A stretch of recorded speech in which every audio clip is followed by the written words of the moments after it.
నమస్తే మిత్రులారా, నేను మీ శ్రీనివాస్ చౌహాన్ అడ్వకేట్.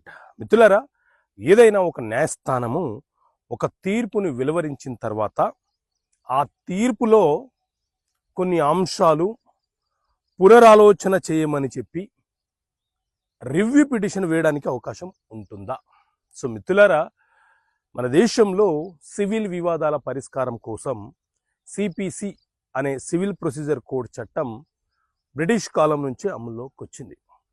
ఇందులో మనకు 158 సెక్షన్స్ ఉంటాయి, 51 ఆర్డర్స్ ఉంటాయి. ఈ 158 సెక్షన్లలోని సెక్షన్ 114 ఏం చెప్తుంది అని అంటే, ఏదైనా ఒక న్యాయస్థానము ఏదైనా ఒక సివిల్ వివాదాన్ని విచారణ జరిపి తీర్పులను వెలువరించినప్పుడు ఆ తీర్పులోని అంశాలు లోపభూయిష్టంగా కనిపిస్తే ఆ అంశాలను తిరిగి పరిశీలన, పునరాలోచన, సమీక్ష చేయమని చెప్పి అడిగే హక్కు ఆ పార్టీకి ఉంటుందని చెప్పి ఈ సెక్షన్ చాలా స్పష్టంగా వివరణ ఇస్తుంది. సో ఏ న్యాయస్థానం అయితే తీర్పునిచ్చిందో అదే న్యాయస్థానంలో ఆ తీర్పుని పునరాలోచన చేయమని చెప్పి రివ్యూ పిటిషన్ మనము ఫైల్ చేసుకొని సమీక్షని కోరే హక్కును కలిగి ఉంటాము.